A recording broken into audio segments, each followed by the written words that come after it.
O capuz carmesí em prólogo. A floresta que lembra. Há uma regra antiga na vila de Thornwick, transmitida de mãe para filha por gerações.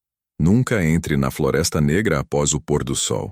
E se precisar atravessá-la durante o dia, nunca, jamais, use vermelho. As velhas dizem que a floresta lembra. Lembra de sangue derramado, de pactos quebrados, de crianças que entraram cantando e nunca mais saíram. Lembra especialmente do vermelho. Mas as crianças de hoje não acreditam nas velhas. Elas riem dos contos de advertência, chamam as histórias de superstição, acham que os lobos são apenas animais, acham que monstros não usam tranças loiras e vestidos de domingo. Elas estão erradas. Parte 1. O Guardião. O lobo tinha um nome uma vez. Antes da maldição, antes da transformação, quando ainda caminhava sobre duas pernas e usava as ferramentas dos homens. Mas isso foi há tanto tempo que até a floresta havia esquecido. Agora ele era simplesmente o Guardião, o último de uma ordem que protegia a fronteira entre o mundo dos homens e o que dormia nas profundezas da Floresta Negra. Seus irmãos haviam caído, um por um, ao longo dos séculos. Alguns para a velhice, outros para a loucura que vem de guardar um segredo por tempo demais.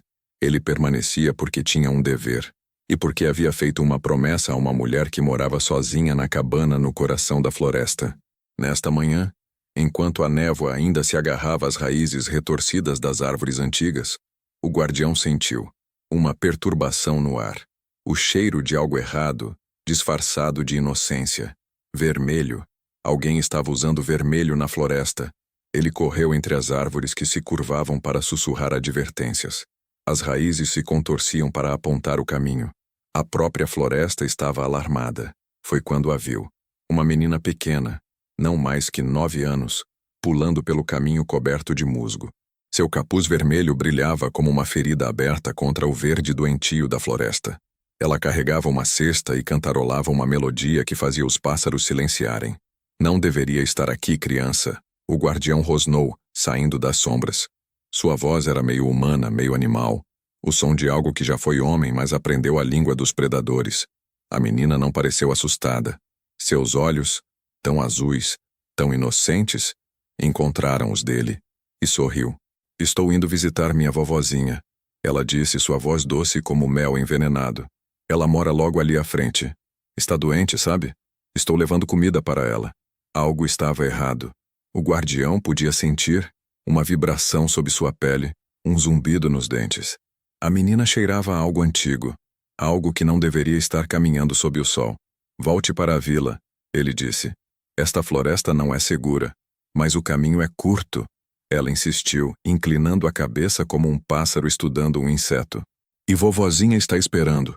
Ela disse que eu devia vir hoje. Disse que era muito, muito importante. O coração do Guardião, se ainda podia ser chamado assim, contraiu. Ele conhecia apenas uma pessoa que vivia profundamente na floresta. Margot, a mulher que ele havia jurado proteger. Você conhece minha vovó? A menina perguntou, dando um passo mais perto. Ela fala de você às vezes. O lobo grande e mau que assusta as crianças. Vá embora. O Guardião rosnou, recuando. Havia algo profundamente errado com esta criança. Sob o cheiro de sabonete e pão fresco, havia outra coisa. Podridão. Terra de cemitério. Cinzas. A menina riu. Um som de sinos quebrados. E continuou pulando pelo caminho. O Guardião a seguiu pelas sombras. Todas as suas instâncias gritando perigo. Parte 2. A casa da avó. A cabana de Margot ficava em uma clareira onde nenhuma árvore crescia. Não porque a terra fosse ruim, mas porque algo embaixo da cabana, algo muito antigo, havia envenenado as raízes décadas atrás. Margot estava no jardim quando a menina chegou. Ela tinha 82 anos, costas curvadas pelo tempo, mas seus olhos ainda eram afiados. Afiados o suficiente para ver o que outros não viam. Afiados o suficiente para ver o que sua neta havia se tornado. Olá, vovó. A criança chamou, acenando. Trouxe seus bolos favoritos. Margot não respondeu. Sua mão tremia enquanto segurava a pá de jardim, nós dos dedos brancos. O Guardião observava da margem da floresta, corpo tenso. Ele podia ver o medo nos olhos de Margot. E algo mais. Resignação. Entre criança. Margot finalmente disse. sua voz cuidadosamente controlada. Vamos tomar chá. Mas quando a menina passou por ela em direção à cabana, Margot ergueu 3 dedos. Um sinal antigo. Um aviso. Hoje é o dia. A lua cheia. O ritual. O guardião compreendeu. Depois de todos estes anos, finalmente havia chegado. A coisa que Margot havia evitado, adiado, rezado para nunca acontecer. A maldição estava pronta para ser concluída. Parte 3. A verdade nos ossos. Dentro da cabana, a menina se sentou à mesa como uma boneca perfeitamente posicionada. Margot preparou o chá com mãos trêmulas, cada movimento medido, ganhando tempo. Você cresceu tanto, Margot disse, embora não fosse verdade. A criança parecia exatamente como há 1 ano, e no ano anterior. E no anterior. Mamãe diz que estou comendo bem.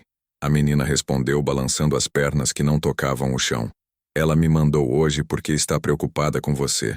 Disse que você está ficando fraca. Sua mãe está viva? Margot perguntou suavemente. A menina piscou. Por um momento, apenas um momento, algo antigo e cruel piscou atrás daqueles olhos azuis. Claro que está, vovó. Por que você pergunta coisas tão estranhas? Porque a mãe da criança havia morrido 10 anos atrás. Margot havia estado no funeral. Havia visto o corpo. Havia visto também quando, 3 noites depois, a menina apareceu na porta da cabana, sozinha, sorrindo, usando um capuz vermelho que cheirava a sangue fresco e terra de túmulo. Você não é minha neta, Margot disse em voz baixa. Não? A criança inclinou a cabeça. Então o que sou eu, vovozinha? Você é o que estava esperando. O que minha família manteve aprisionado por 5 gerações. O que minha bisavó selou sob esta cabana quando ainda era jovem. A menina, a coisa disfarçada de menina, sorriu amplamente. Seus dentes pareciam pequenos demais, numerosos demais. Mas os selos enfraquecem, não enfraquecem, com cada geração, com cada morte. E agora, ela abriu os braços. Você é a última da linhagem de sangue que me prendeu. É por isso que você veio. Margot compreendeu. Não para me visitar, para me matar, para quebrar o selo final. Não eu, a criança corrigiu levantando-se da cadeira. Seu vestido ondulou embora não houvesse vento. Não posso matá-la diretamente. As regras antigas ainda me prendem. Mas... Ela olhou para a janela, onde sombras se moviam entre as árvores. O guardião não conhece as regras. Se ele viesse para me proteger, uma pobre criança inocente atacada por um monstro, e acidentalmente matasse a última guardiã do selo, a porta explodiu. O guardião irrompeu, pelo eriçado, presas expostas. Ele havia ouvido tudo. Finalmente entendia. Saia da cabana! Ele rugiu para Margot. Mas a criança moveu-se mais rápido que qualquer coisa deveria mover-se. Ela estava de repente atrás de Margot, pequenas mãos agarrando o avental da velha. Ajuda! A criança gritou, voz perfeita em seu terror fingido. Vovó, o lobo vai nos comer. Parte 4. A dança entre predador e presa. O que aconteceu a seguir foi uma dança de violência e manipulação tão antiga quanto os próprios contos de fadas. O guardião avançou tentando alcançar a criatura atrás de Margot. A coisa disfarçada de menina recuou, arrastando Margot com ela, sempre gritando, sempre atuando. Por favor, senhor lobo, não nos machuque. Silêncio! O guardião rugiu. Margot, afaste-se! Mas Margot compreendeu o jogo. Se ela se afastasse voluntariamente, a criatura a agarraria. Se o guardião usasse força, poderia acidentalmente ferir Margot e derramar o sangue que quebraria o selo. A entidade estava usando o próprio dever do guardião contra ele. Você precisa ir, Margot disse calmamente ao guardião. Deixe-nos. Esta não é sua luta. Eu fiz um juramento. E eu estou te liberando dele. Não!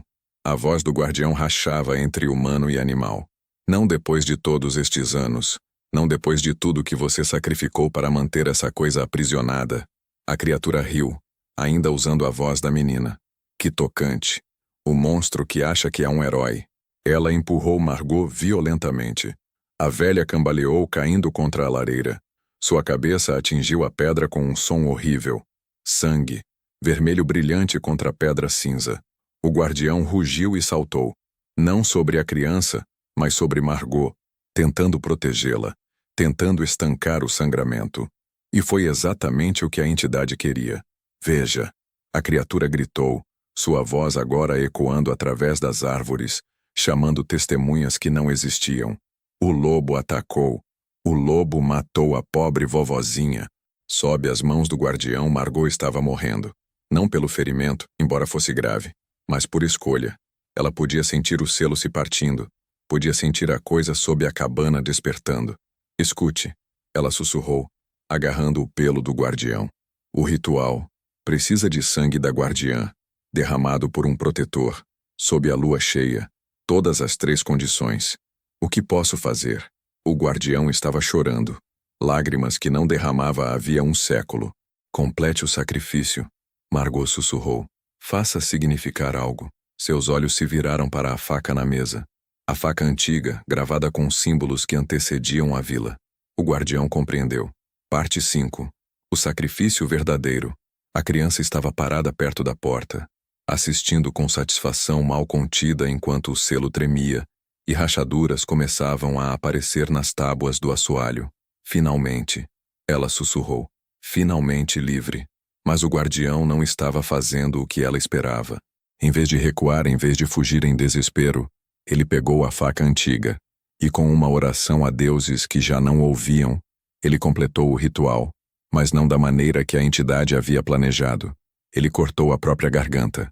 Seu sangue, sangue de um protetor, sangue de alguém que havia guardado a fronteira por séculos, se misturou ao de Margot sobre as pedras do selo. A entidade gritou, não em triunfo, mas em fúria. Não, isso não é. Mas já estava feito. O ritual havia sido completado. Sangue da guardiã, sangue do protetor, sob a lua cheia. Mas não para libertar, para reforçar. As rachaduras no assoalho brilharam com luz dourada. Os símbolos antigos acenderam. E a coisa sob a cabana, a coisa que havia esperado gerações para escapar, foi selada novamente, mais profundamente do que nunca. Presa por mais 100 anos. Mais 200. Talvez para sempre. A criatura que havia usado a aparência de uma menina começou a se desfazer. O disfarce se despedaçou como pano apodrecido. Por um momento algo horrível foi visível. Algo de sombras e fome e ódio antigo. Então desapareceu.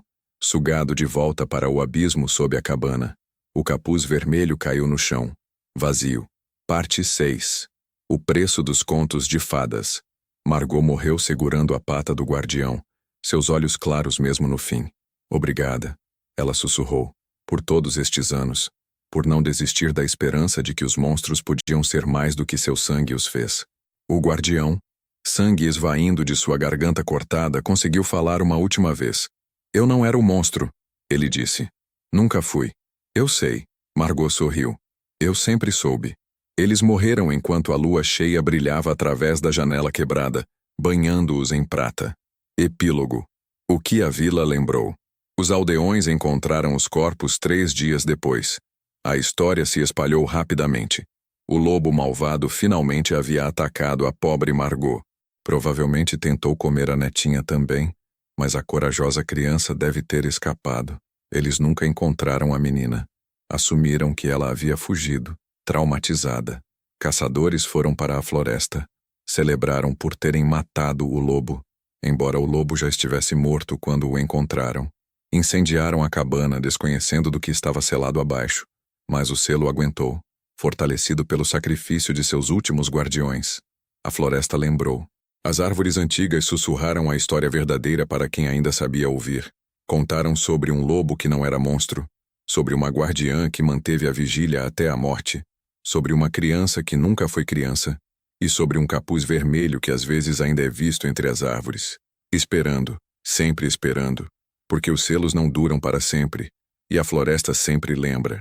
O verdadeiro conto de Chapeuzinho Vermelho, onde a inocência esconde maldade e os monstros morrem como heróis, e o vermelho nunca, jamais, significa segurança. Nota final. Há uma nova regra em Thornwick agora.